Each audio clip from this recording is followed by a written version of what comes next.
Si pudiéramos decir que como Jesús es, así somos nosotros en este mundo, ¿qué podríamos pensar? ¿Lo podríamos entender? ¿Lo podríamos creer? Es tan importante que podamos distinguir, reconocer, concebir, entender y creer correctamente acerca de nuestra identidad con Cristo. De esto vamos a estar compartiendo en esta mañana, así es que es muy importante que los ojos de nuestro entendimiento sean alumbrados a través de la palabra, y le pedimos al Espíritu Santo en el nombre de Jesús que nos ayude en este propósito. El gozo del Señor, mi fortaleza es. El gozo del Señor me fortalecerá. Mi corazón está guardado en el Señor, pues Él será mi alabanza. Le voy a invitar a que me acompañe a primera carta de Juan, capítulo 4, versículo 17. Recordemos que el apóstol Juan está escribiendo después de conocer, experimentar, ver, ser testigo de la obra terminada, completa y perfecta de Jesús, es decir, de su muerte, sepultura y resurrección. Dice así: en esto se ha perfeccionado el amor en nosotros, para que tengamos confianza en el día del juicio. Como Él es, así somos nosotros en este mundo. Aunque lo está hablando en presente, recordemos que el Señor Jesucristo, dice la Escritura, que por cuanto resucitó y Dios le dio un nombre que es sobre todo nombre, está sentado a la diestra de la majestad, a la diestra del Padre, dice la Escritura. Así es que es muy importante que podamos entender que estamos hablando de Cristo y de Cristo resucitado. Estamos hablando de el Cristo que resucitó.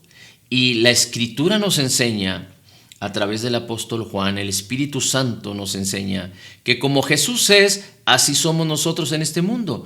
¿Por qué el apóstol Juan establece esta verdad en el Evangelio?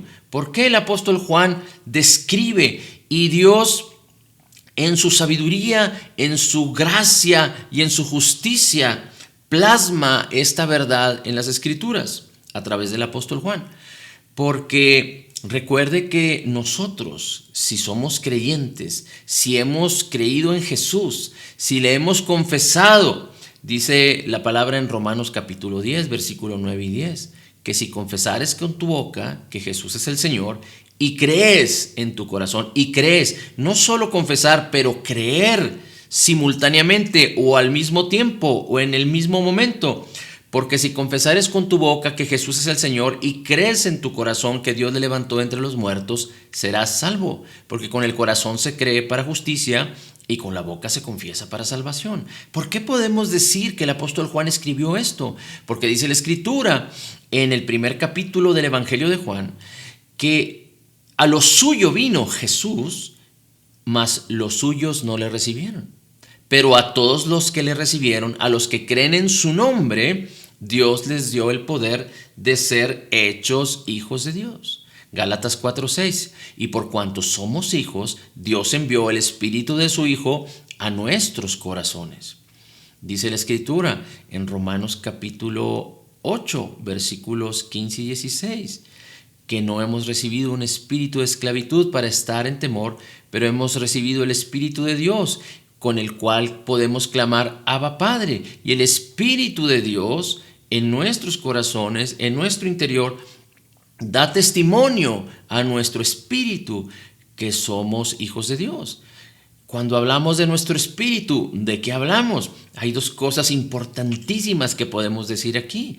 Efesios 4:24, Dios recreó en nosotros un espíritu nuevo en la justicia y santidad de la verdad. Y primera de Corintios 6:17, el que se une con el Señor, un espíritu es con él.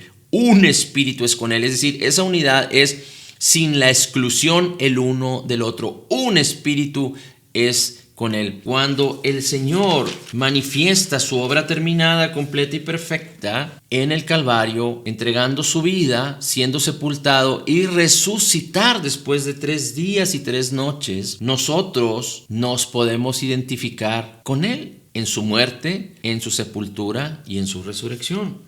¿No sabéis que todos los que hemos sido bautizados en Cristo, hemos sido bautizados en su muerte? Porque somos sepultados, dice la Escritura, juntamente con Él para muerte, y por el bautismo a fin de que, como Cristo resucitó de los muertos, por la gracia, por la gloria del Padre, así también nosotros andemos en vida nueva. Esta es una verdad fundamental en la cual debemos permanecer. Tú y yo, cuando venimos a Cristo y que entendemos su obra terminada, completa y perfecta, entonces nos identificamos en su muerte, sepultura y resurrección. Esto significa, como dice la Escritura aquí en el versículo 6, sabiendo esto, que nuestro viejo hombre fue crucificado juntamente con Cristo para que el cuerpo del pecado sea destruido a fin de que no sirvamos más al pecado.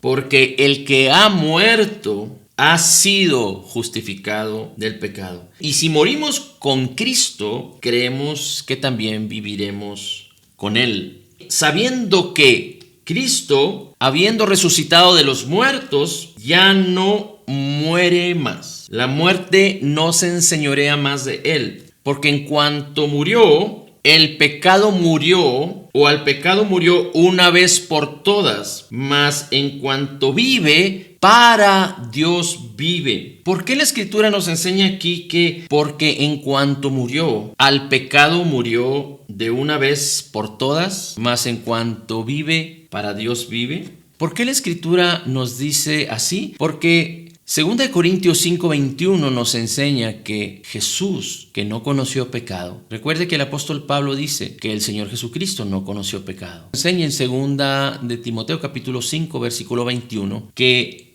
al que no conoció pecado, por nosotros Dios lo hizo pecado, para que nosotros entonces seamos la justicia de Dios en Él. Recuerde, en la cruz hubo un intercambio. Nosotros siendo injustos, habiendo nacido destituidos de la gloria de Dios, como lo dice Romanos capítulo 3, versículo 23, todos los hombres nacidos de mujer estamos destituidos, separados de Dios, destinados a una eternidad sin Cristo, destinados a una eternidad sin Dios, destinados a una muerte eterna. Pero Dios, en su gran misericordia con que nos amó, envió a su Hijo como propiciación por nuestra separación, por nuestros pecados, por nuestra maldad. Nuestra vieja naturaleza era una naturaleza pecaminosa. Estoy hablando de los creyentes nacidos de nuevo. La naturaleza del hombre con el que nacemos todos es una naturaleza pecaminosa. La Escritura nos enseña entonces en Romanos que nosotros morimos a nuestra naturaleza pecaminosa, y eso no fue porque nosotros causáramos esto, sino que Cristo en su obra terminada, completa y perfecta causa que cuando venimos y creemos en Él podemos identificarnos en Él, y el poder de Dios hace que nuestra naturaleza pecaminosa muera juntamente con Cristo en el Calvario.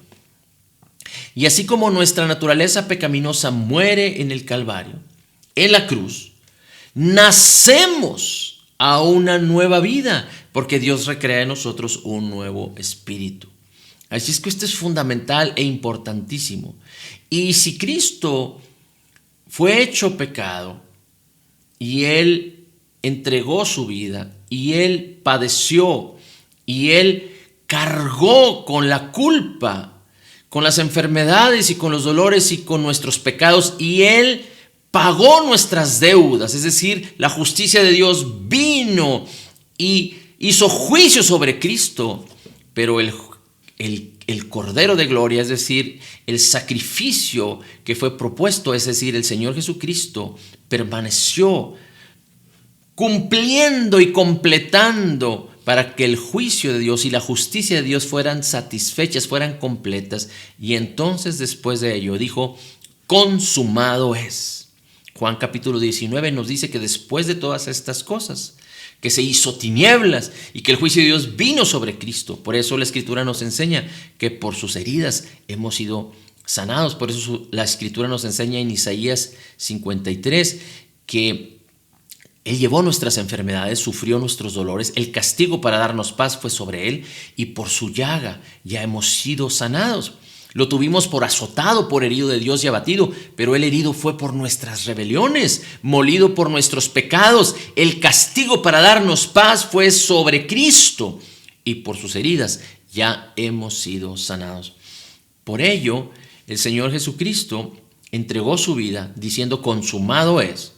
Y entonces se establece la perfecta, terminada y completa obra de Cristo en el Calvario. Y ahí hubo un intercambio divino. Él llevó nuestros pecados, Él pagó por nuestras deudas, Él llevó nuestra pobreza, Él llevó nuestra vergüenza, nuestro rechazo, Él sufrió todos nuestros dolores, padeció la maldición, sufrió la muerte, el pánico, el temor, todo lo que acongojaba o oprimía al ser humano, porque el diablo se estaba encargando de ello por causa del pecado. Por causa del pecado porque nacemos de nuestras madres todos en pecado, separados de Dios. Así es que Cristo Jesús lo sufrió todo para que tú y yo experimentemos lo que a Cristo le merecía. ¿Y qué es lo que le merecía a Él? Cuando Él no conoció pecado, no hizo pecado y no se halló en el pecado, cuando Él fue perfecto en toda su obra, en toda su vida, en su ministerio, Él cumplió perfectamente la ley, de tal manera, la ley de Moisés, la ley que fue dada a través de Moisés, pero que es la misma ley de Dios. Entonces Él, como hombre, fue derechohabiente, por decirlo así, fue merecedor de toda la bendición que Dios había descrito para los hombres. Por eso, en el nuevo pacto en Cristo, como lo dice la Escritura en Hebreos capítulo 8, y en Hebreos capítulo 13, nosotros tenemos un nuevo pacto y Cristo es el mediador de un nuevo pacto. Y un nuevo pacto es un pacto establecido sobre mejores promesas. Porque en el pacto que Dios hizo con el pueblo de Israel, Dios era el que era partícipe por un lado y el pueblo era partícipe por otro lado, Moisés y el pueblo de Israel. Y había condiciones en el pacto. De tal manera que si Moisés y el pueblo cumplían las condiciones de Dios, la bendición de Dios venía sobre ellos. Pero sabemos que Dios es fiel y es perfecto y el ser humano no puede ser fiel ni es perfecto. Tan es así que la Escritura nos revela continuamente la infidelidad de un pueblo que no conocía a Dios, que fue duro en su servicio para glorificar y exaltar a Dios. Y todo esto sucedió cuando Dios lo sacó con mano poderosa, con su gloria, su gracia y su poder de Israel para llevarlos a la tierra prometida. Pero en el nuevo pacto en Cristo, ese pacto está establecido sobre mejores promesas porque las dos partes que participan de este pacto son el Padre perfecto, siempre fiel, y el Hijo perfecto, siempre fiel. Y todas las condiciones están dadas y fueron cumplidas por el Hijo sin faltar ninguna de ellas, y todo fue perfecto hecho por Cristo, de tal manera que entonces podemos ver que la bendición del pacto no tiene ningún obstáculo para derramarse sobre los beneficiarios. ¿Y qué es lo que dice la Escritura en el nuevo pacto? Que los beneficiarios somos tú y yo.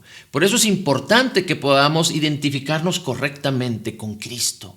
Nuestra identidad está con Cristo. Tu identidad no está con la enfermedad, con la pobreza, con la maldición, con el temor, con la angustia, con la depresión, con la vergüenza, con el rechazo, con la pobreza, con la escasez. Tu identidad se encuentra con Cristo. Y tú y yo estamos escondidos en Cristo. Y Cristo es la plenitud de la deidad. Es que es importante que usted y yo no nos movamos de lo que la palabra de Dios dice, pero que seamos fortalecidos en la gracia convencidos, cautivos de nuestra identidad con Cristo. Por eso es importantísimo que usted no solo medite, glorifique, conozca, crea, exalte a la persona divina de Jesús y su obra terminada, completa y perfecta.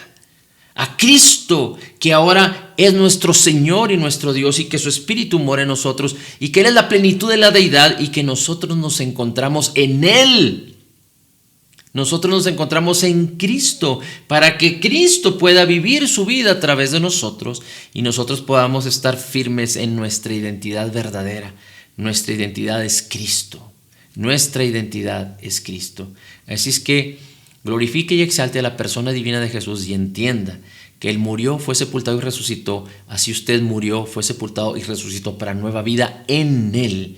Y ahora, por eso nuestra imaginación, nuestra mente, nuestras consideraciones, debemos considerar en todo tiempo que Cristo es nuestro Señor. Él es el centro de nuestra vida. En Él fluye la plenitud de la deidad y Él mora en nosotros, para que considerándonos nosotros muertos al pecado, nos debemos considerar vivos para Cristo, de tal manera que entonces podamos vivir por Él y para Él, en el nombre precioso y de Jesús. Gracias, Señor, te damos. En Cristo declaramos que somos total y completamente perdonados, sanados, perfectamente justificados, altamente favorecidos, profundamente amados, grandemente bendecidos. Somos la justicia de Dios en Cristo. Recibiendo de la abundancia de tu gracia y del regalo gratuito de tu justicia, podemos declarar: todo lo puedo en Cristo que me fortalece. Amén, amén y amén.